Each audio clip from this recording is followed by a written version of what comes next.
This is episode 9. What? I know. Oh, wow. No wonder we feel tired. I know. Well, maybe we should introduce ourselves again. Yes. I am Rachel, founder of Rachel's List, and a journalist, copywriter, and content writer. That's a massive mouthful. What are you? I'm Leanne Testoni, and I'm a journalist and a content creator, and whatever I feel like. Depends. A dog walker. A dog walker, yeah, exactly. And I can be lateral because that's what it's all about this week. Great. And we're talking about On the Content Bite, which is a podcast for journos, content writers, digital writers, copywriters, actually anyone really who writes, works, freelancers, Use that their sort of words. thing. But you don't necessarily have to be using your words. Maybe you're using a paintbrush, a camera, yes. You could be all sorts of wielding, things. Well, one of my friends who's a ceramicist, she listens to it. She's Wow. works for herself. Yeah. That's So, amazing. Okay, yeah. so we're getting a wide range of freelancers listening. Yeah. And yes, so this episode this week is, it's all about using your skills in different areas. Yeah. Thinking laterally as a freelancer. How can you get beyond, your little world that you might be all comfortable in, get out of your comfort zone and start, dipping your toe in new income streams. Yeah, which was a big part of our Beyond Journalism Masterclass recently, which is available, shameless plug ahead, in the toolkit as a video version. And also it was the one that Lynn talked at. Yes, I did. You presented at on how to edge from journalism into corporate Content writing. content writing. Yeah, exactly. So, it's a huge consideration for many journos. For the two of us, we were just talking about this, both of us existed 100% for so many years in Magland. That was just our working thing. for magazines. We bounced from magazine to magazine, never thought about doing anything else. Digital wasn't even a thing back then. But, at what point did you realise, Lynn, that you had to make changes and had to sort of reinvent yourself, as we always say on Rachel's List? I think that technology keeps evolving and changing. So originally we just used to write or sub or whatever we did in the magazines. Then suddenly you had to do both, and then you might be also organising photo shoots, and then you might be doing social media for the magazine, and it just got broader and broader. And actually I think it's lovely. I actually like the fact that you work in different genres and do slightly different jobs, and in fact I think that's one of the really, as a freelancer, it's one of the most positive things, is that you can try lots of different things and you're not hamstrung by constraints of a 9-to-5 job. That's so true. And I also think you can't get fired. Yeah. No, you can't. You can get fired if you work on one magazine. Yeah. And but as a freelancer, you can lose a client, you can, lose 2 clients, but you might have 3 others. So you're always going to be okay. You can plug the gaps with new clients, and that's a really nice risks feeling. in a nice way. You can stretch yourself. You might work with an existing client and sort of try a new type of writing. You might do more digital stuff or some social media, or you might do some strategy, something that stretches you, and I think it's really good. And that was a big part of the masterclass. It was basically about, not being afraid to upskill, not being afraid to try those new things, and actually realising that trying those things might be easier than you think they are, and they could be, they could make you a mozza. They could. Yeah. But also, it even in a more conservative way, it actually sort of mitigates the risk. If you're working across, so if the bottom falls out of the digital, market, or everyone decides that websites are no longer the thing, if you're still working in some print, or you're doing some social media, or you're diversifying enough, so that means if anything changes with any one of your clients or any one of those sort of mediums, you can pivot. We're all about the pivot. We're all about the buzzwords. The content bite, very buzzwordy. But what about that sort of?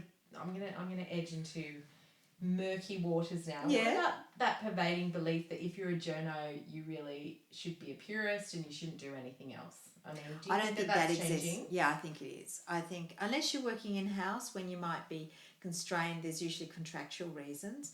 But as a freelancer, I think you can work for different people, and you can work in corporate and journalism, but it's all about being transparent. So just telling people that if you've got clients in that space and you're being paid by them, or I often work for different magazines in the same niche, and as they know that I work for each of them. So if I'm working for one magazine in the interior space, I never hide that I also work for the competitors, but I'm always really careful not to keep each confidentiality. But I think years ago that used to worry them more than they do now. So you don't think that print editors care if you're doing content marketing or, you know?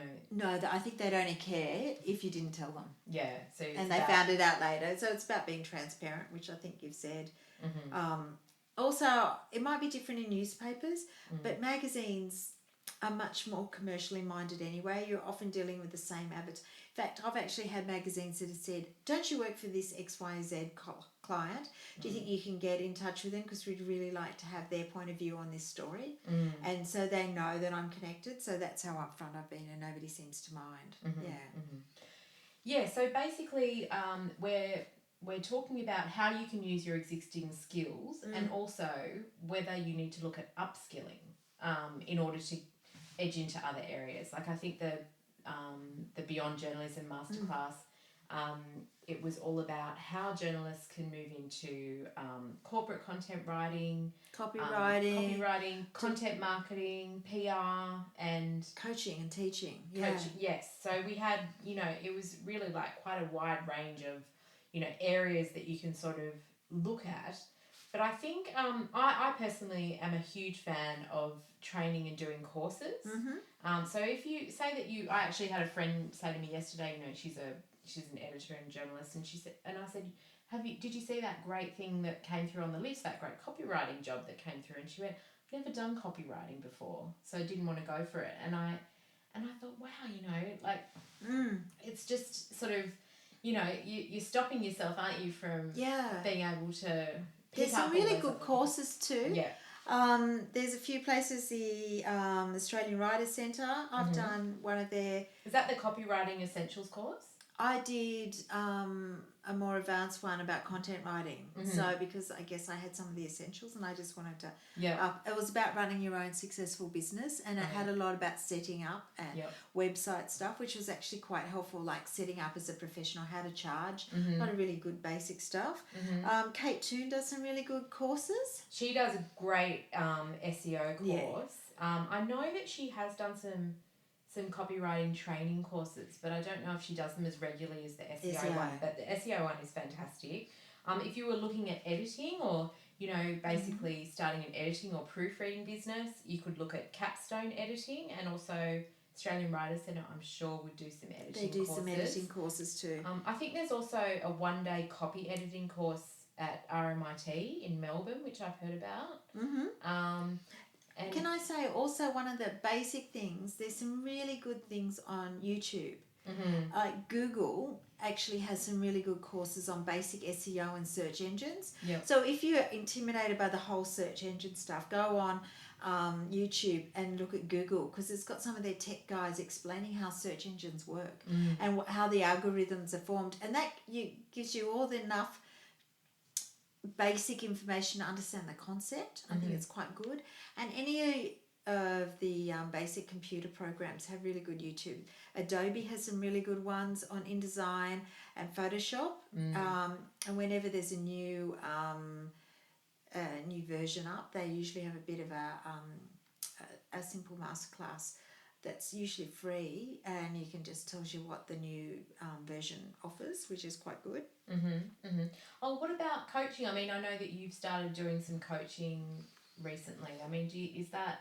I think it's a great thing. Well, in fact, I think I actually really enjoy it. I think that teaching is a great way of learning. By having to teach somebody and go through their work, it really makes you think about your own work, and it polishes you up and it keeps you up to date. I think that's really good for me as well. But I do really enjoy it, and I've been mentoring people for a long time, but now it's quite nice to do it in a broader sense and spend more time doing it. I think it breaks up the other things I do. It keeps variety in what I do. Absolutely. I was just going to say, I do so many, back to the whole being in Magland thing. Back then I was a movie reviewer for the most part and a feature writer, and I spent my days in movie theatres pretty much, and then plugged the gaps with features, and it was actually a dream job, but let's not go there. But these days I do so many different things, and I've noticed that, you know, it is really nice, isn't it, to sort of break up the writing with other things. Like I do a lot of proofreading and editing for clients as well as, and sometimes I get called on to build little websites for people or project manage bigger sites. And yeah, it wasn't something I was really expecting back when I was a mag writer. No, I do a bit of what I guess is project managing, and it's back to people just ask me, do you know of a photographer here? Or I need to just organise a shoot or a workshop or a venue or something. Yeah. And even though it's not my core stuff, I usually say, oh yeah, I can do that. And I just charge a project management fee, and I quite like that. That's quite fun, and it does break it up. I also do a little bit of editing one day a week, some feature editing, and sort of working with one of the magazines, just work on their stock pages. And I like that. But also working with different people, you learn different things from different people, different genres. Yeah. Absolutely. So I think it's about being confident and, you know, taking a risk and upskilling if you feel you need those new skills, and just, you know, trying out new things. I mean, you've got the skills there, and sometimes it's just about actually trying it, starting slow. It really builds your confidence when you try something new and you nail it. It's really nice feeling. Yeah. Yeah. And I think we will... We've gone over again. Just a little. Okay, we're going to love you and leave you, and we will see you next week. Oh, you've been listening to The Content Bite, Lynn and Rachel. Yeah, find us on Facebook or email us at thecontentbite@gmail.com. That's the one. See you next week. Yep.